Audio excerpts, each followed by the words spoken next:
Stock market war halt, Iraq issue. So hi friends, ఎలా ఉన్నారు? So ఈరోజు global markets వల్ల గ్యాప్ డౌను. సో దాని తర్వాత ఏం జరిగిందో చూద్దాం. సో అలాగే యుఎస్ మార్కెట్లో లైవ్లో ఇప్పుడు మనం అబ్జర్వ్ చేస్తే కనుక యుఎస్ మార్కెట్లో మళ్ళీ జోష్లో కనిపిస్తున్నాయి. నాస్డాక్ 1% అప్ అయి కనిపిస్తూ ఉంది, కానీ ట్రెండ్ పాయింట్ ఆఫ్ వ్యూలో నాకు తేడా కనిపిస్తూ ఉంది అక్కడ. సరే, అక్కడ ఎలా ఉంది అనేది తర్వాత పక్కన పెడితే, మన దేశీయ స్టాక్ మార్కెట్ అంటే మన ఇండియన్ స్టాక్ మార్కెట్ కాస్త ప్రమాదంలో ఉన్నట్లు కనిపిస్తూ ఉంది.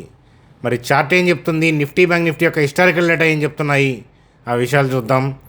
అలాగే ఇక్కడ మెన్షన్ చేసిన టీసీఎస్, నెట్వెబ్, అదానీ పోర్ట్స్, జీ వ్యారీ, వీటికి సంబంధించిన న్యూస్ అప్డేట్స్ చూద్దాం. ఓవరాల్గా నిఫ్టీ బ్యాంక్ నిఫ్టీ యొక్క కథాగమనంతో వీడియోని సింపుల్గా ముగిద్దాం. చూడండి ఫ్రెండ్స్, వీడియోలోకి వెళ్ళే ముందు మన ఛానల్ వీడియోని లైక్ చేసుకుందాం. సో కొత్త వాళ్ళైతే సబ్స్క్రైబ్ చేయండి అని చెప్తాను, మీకు పనికొస్తుంది. చూడండి ఫ్రెండ్స్, స్క్రీన్ మీద నిఫ్టీ యొక్క హిస్టారికల్ డేటా చూస్తున్నాము. సో హిస్టారికల్ డేటా చూస్తే ఏంటంటే, ఈ వారు వల్ల రీసెంట్ మంత్స్లో ఏంటంటే ప్రాబ్లం. సో అయితే ఓవరాల్గా మీరు ఇండియన్ స్టాక్ మార్కెట్ యొక్క హిస్టరీ చూస్తే కనుక, ఓవరాల్గా ఇండియన్ స్టాక్ మార్కెట్ హిస్టరీ చూస్తే మనది ఎమర్జింగ్ మార్కెట్, గ్రోయింగ్ మార్కెట్, అందులో ఇబ్బంది అయితే లేదు. సో అలాగే వీక్లీ చార్ట్ చూస్తే కూడా రీసెంట్ వీక్స్లో డ్రాప్కి కారణం కూడా ఈ వారు సద్దుమణిగినట్టే అనిపించినప్పుడు వచ్చిన ర్యాలీ సస్టైన్ అవ్వలేదు. ఎందుకనంటే సద్దు మణగకపోవటం, ఇంకా అలజడి జరుగుతూ ఉండటం, ఇలాంటి థింగ్స్ వల్ల ఏంటంటే వీక్లీ చార్ట్స్లో కూడా మీకు డౌన్ ట్రెండ్ కనిపిస్తూ ఉందన్నమాట. సో మ్యాక్రో డేటా ఏంటి, అసలు గ్లోబల్గా ఏం జరుగుతుంది, సో అవి చూసి డైలీ చార్ట్ గురించి చూడండి ఫ్రెండ్స్. ఒకసారి మన స్క్రీన్ మీద ఏంటంటే లైవ్లో యుఎస్ మార్కెట్స్ యొక్క డేటా చూస్తున్నాం. సో లాస్ట్ ఫ్రైడే ఏంటంటే deep red candle. So artificial intelligence company చేసిన కామెంట్స్ దానికి కారణం అవటం వల్ల టెక్ స్టాక్స్, సో మనకి చూడండి నాస్డాక్ అంటే ఏంటంటే టెక్ స్టాక్స్ ఉంటాయి మొత్తం. సో డౌ జోన్స్ నార్మల్గానే పడింది 1% అబౌవ్ ఫ్రైడే, కానీ ఇది 4% పడింది. ఏంటది, నాస్డాక్. ఈ టెక్ స్టాక్ అంటే టెక్నాలజీ రిలేటెడ్ స్టాక్స్ అన్నీ కూడా ఏంటంటే కుప్పకూలాయని చెప్పొచ్చు అనమాట. సో అట్లాగే ఏంటంటే మరి ఈరోజు చూస్తే ఏంటంటే సో 1% అప్ అంటే నేను వీడియో చేసేటప్పుడు సో 8-10 అరౌండ్ అవుతుంది. సో 1% అబౌవ్ కనిపిస్తూ ఉంది, హైలో ట్రేడ్ అవుతామని గ్రీన్లో కనిపిస్తూ ఉంది. సో కానీ క్యాండిల్ యొక్క మూమెంట్ని చూస్తే కనుక నాకు సంతృప్తికరమైన మూమెంట్ అయితే కనుక లేదు అక్కడ కూడా అది. సో అట్లాగే ఏంటంటే ఈ ఇరాక్ వారు హాల్ట్ అవుతుంది కంప్లీట్గా అనేది మనకు వచ్చిన న్యూస్ అప్డేటు. అయితే వస్తూనే ఉన్నాయి, కానీ ఏంటంటే జరుగుతూనే ఉన్నాయి కదా. సో అయితే ఏంటంటే క్రూడ్ ఆయిల్ ఇవాళ 4% ర్యాలీ అవ్వటం, సో అది టెక్నికల్గా గ్లిచ్ అని చెప్తానమాట. అయితే ఈ ర్యాలీకి కారణం ఏంటి, ఇవాళ వచ్చిన ర్యాలీ, ఇవాళ అక్కడ కనిపిస్తున్న ర్యాలీ అనేది సో ఇవాళ అది షార్ట్ కవరింగ్ ర్యాలీగానే కనిపిస్తూ ఉంది తప్ప మళ్ళీ ఫర్దర్గా కూడా వీకెన్ అయ్యే విధంగా కనిపిస్తూ ఉంది. చార్ట్లో అయితే కనుక ప్రాబ్లంగా కనిపిస్తూ ఉంది. సో డౌన్ ట్రెండ్ వైపు కనిపిస్తూ ఉంది. సో అయితే ఏంటంటే స్టాక్ మార్కెట్లో ఏంటంటే డౌన్ ట్రెండ్లో ఏంటంటే కంటిన్యూ అవ్వాలని రూల్ ఏం లేదు. సో మళ్ళీ థింగ్స్ సెట్ అయిపోయి మంచిగా పాజిటివ్ న్యూస్లు కన్ఫర్మేషన్ వస్తే మార్కెట్ టర్న్ తీసుకోవచ్చు. కానీ ఇప్పుడు వార్ హాల్ట్ అని న్యూస్ పాజిటివ్గా కనిపిస్తుంది, కానీ స్టాక్ మార్కెట్ పాయింట్ ఆఫ్ వ్యూలో డౌన్ ట్రెండ్ హాల్ట్ అనే మూమెంట్ అయితే కనుక అట్ ప్రజెంట్ లేదు. అది ఫర్దర్ డేస్లో ఏదన్నా కనిపిస్తే కనుక మనం దాని గురించి డిస్కస్ చేసుకుందాం. నేను యుఎస్ మార్కెట్స్ గురించి మాట్లాడుతూనే ఉన్నాను, సో ఒకసారి చూడండి అనమాట. సో అలాగే మన మ్యాక్రో డేటా గురించి చెప్పాలి అని అంటే, సో రీసెంట్గా ఆర్బీఐ న్యూట్రల్ స్టాన్సే తీసుకుంది, కామెంట్స్ కూడా న్యూట్రల్గా చేయటం. అలాగే ఫర్దర్గా 12th వచ్చే సిపిఐ డేటా ఫర్దర్గా మరి ఎటువైపు ఉంటుందనే దాన్ని బట్టి కూడా మార్కెట్ యొక్క థింగ్స్ డిపెండ్ అయి ఉంటాయి.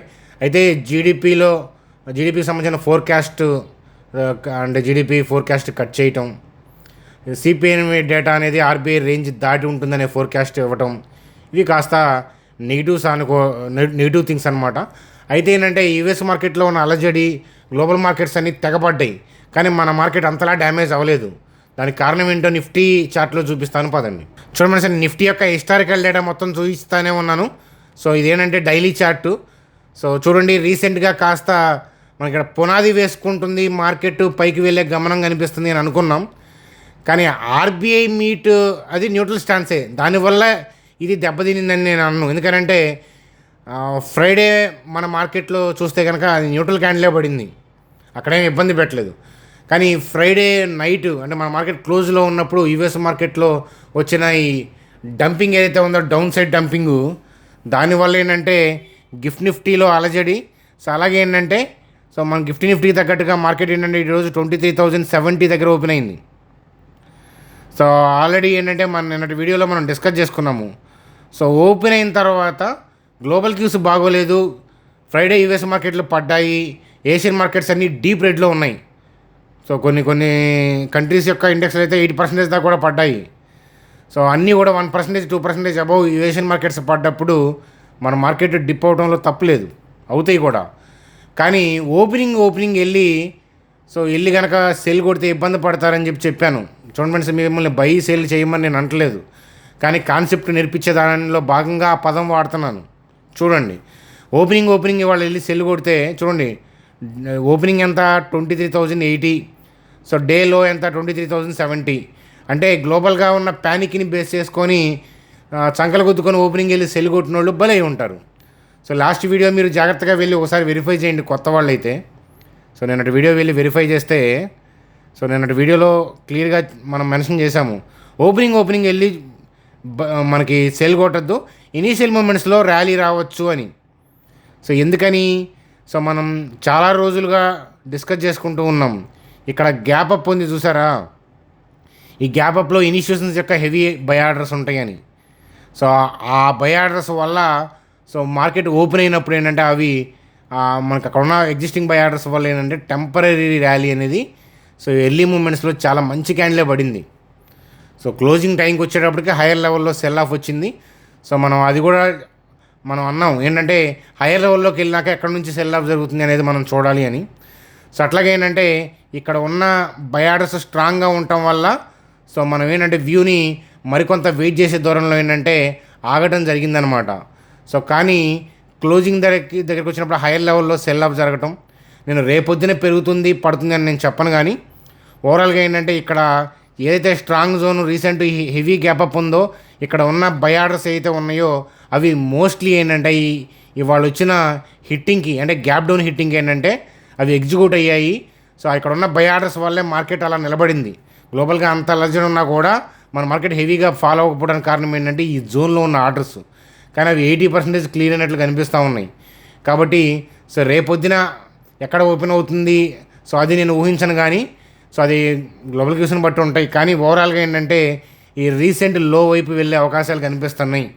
సో ఏదైతే ఇక్కడ పునాది రాళ్ళు పడ్డాయి, మార్కెట్ పైకి వెళ్తుందనే గమనంలో మనం ఉన్నామో ఆర్బీఐ మీట్కి ముందు, అలాగే యూఎస్లో అలజడికి ముందు అనుకున్నాము.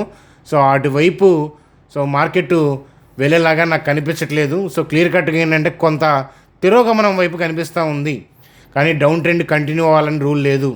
సో కాకపోతే సో పైకి వెళ్ళే సూచన అయితే కనుక ఎట్ ప్రెజెంట్ తాత్కాలికంగా అయితే కనుక అది లేదు అని నేను చెప్తాను. నాకు అలా అబ్జర్వేషన్ అయింది. అయితే మనం ఫస్ట్ నుంచి చెప్తున్న ఈ స్ట్రాంగ్ జోన్ ఏదైతే 23,151, 22,555 ఆ లెవెల్ దగ్గరే ఉంది. చూడండి, వాళ్ళ డే హై చూస్తే 23,267 ఉంది. సో అంటే మనం ఏదైతే ఏరియా అనుకున్నామో ఆ ఏరియాలోనే ఉంది. సో కొంపలేం మునిగిపోలా. కాకపోతే సో రేపు అంటే యుఎస్ మార్కెట్లో ఇప్పుడు గ్రీన్లో క్లోజ్ అయినా, రేపు హైయర్ లెవెల్లో గ్రీన్లో మార్కెట్ ఓపెన్ అయినా, రేపు హైయర్ లెవెల్లో నిలబడ్డా కూడా సో ఈ మార్కెట్ ఏంటంటే త్వరలో ఈ లోయర్ లోస్ వైపు వెళ్ళే అవకాశాలు కనిపిస్తున్నాయి. ఈ క్యాండిల్ లో వైపు వెళ్ళే అవకాశాలు కనిపిస్తున్నాయి. అంటే ఈ త్వరలో ఈ జోన్ అనేది బ్రేక్ అయ్యే సూచనలు కనిపిస్తున్నాయి అన్నమాట. టెక్నికల్గా డిప్ అయ్యే థింగ్స్ కనిపిస్తున్నాయి.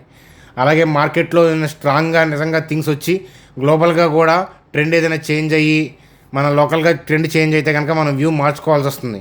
అస్తమానం మార్చుకోవట్లేదు కదా మనం.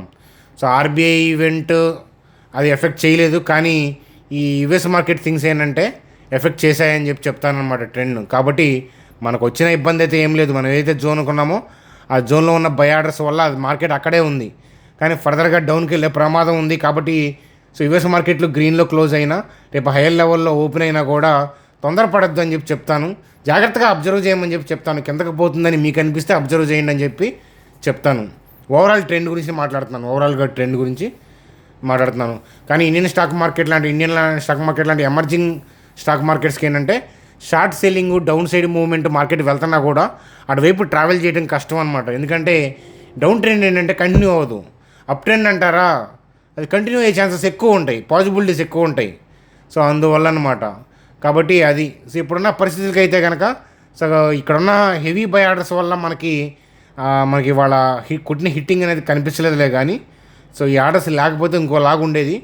సో ఓవరాల్గా ఏంటంటే రేపు పొద్దున హైయర్ లెవెల్లో ఎక్కువసేపు ట్రేడ్ అయితే ప్రమాదం. అది హైయర్ లెవెల్లో ట్రేడ్ అయితే సో మళ్ళీ ఇనీషియల్ మూమెంట్స్లో మురిపించి ముంచే పాసిబిలిటీస్ కనిపిస్తున్నాయి రేపు అని అంట్లా. ఓవరాల్గా ట్రెండ్ అయితే కనుక డౌన్ సైడ్ వెళ్ళే అవకాశాలు ఉన్నాయి. అంటే 23,123 సంగతి నుంచి మాట్లాడలేదు. సో మీకు ఈ రెడ్ క్యాండిల్ ఉంది చూసారా, సో ఈ రెడ్ క్యాండిల్ యొక్క థింగ్ని జాగ్రత్తగా అబ్జర్వ్ చేస్తూ ఉండాలి. ఎందుకంటే ఏదైనా డిప్ వస్తే ఈ క్యాండిల్ ఏరియా దగ్గర నుంచి మనకి వాళ్ళు ఇనిషియేషన్స్ ఏంటంటే యాక్టివిటీ స్టార్ట్ చేసే అవకాశాలు ఉంటాయి. అవి చూడాలి రన్నింగ్లో.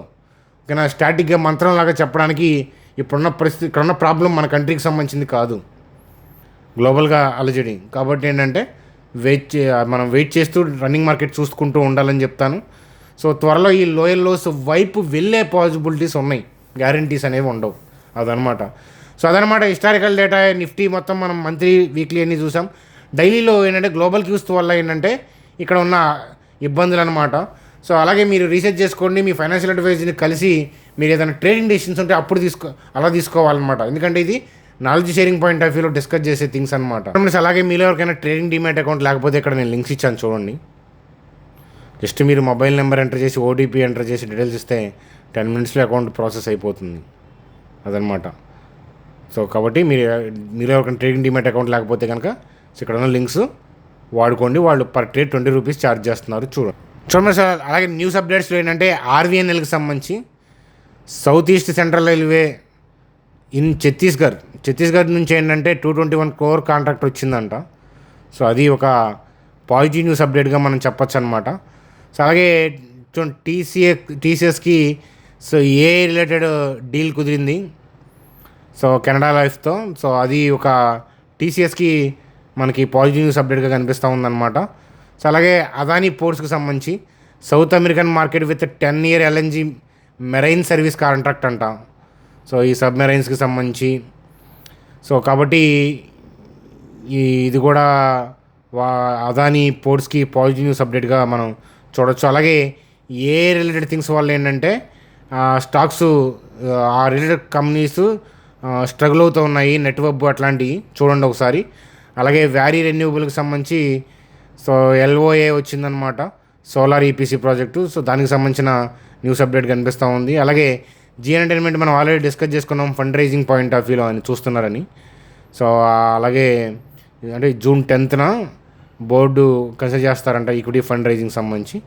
సో దానికి సంబంధించిన న్యూస్ అప్డేట్ మనం ఆల్రెడీ డిస్కస్ చేసుకున్నాం, అదే జరుగుతూ ఉందన్నమాట. సో ఇవే అనమాట థింగ్స్.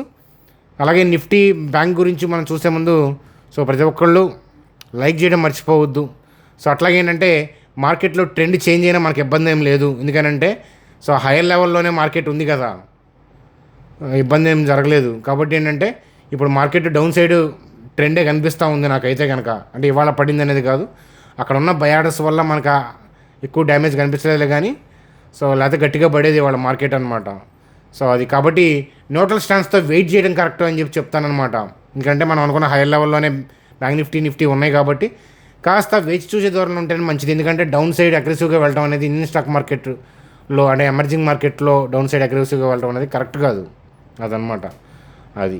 కాబట్టి సో డిప్ వచ్చి 52,754 దగ్గర ఈ గ్యాప్ ఉంది కదా, ఈ గ్యాప్ని హిట్ చేసే పాసిబిలిటీస్ ఉంటాయి రేపని అంటలా, కమింగ్ డేస్లో పాసిబిలిటీసే కానీ దేర్ ఈజ్ నో గ్యారంటీ. అదనమాట కదా. సో అది ఫ్రెండ్స్ మనకి ఈరోజు వీడియో. మీ అభిప్రాయాలు కామెంట్ సెక్షన్లో తెలియజేయండి. Bye friends, good day.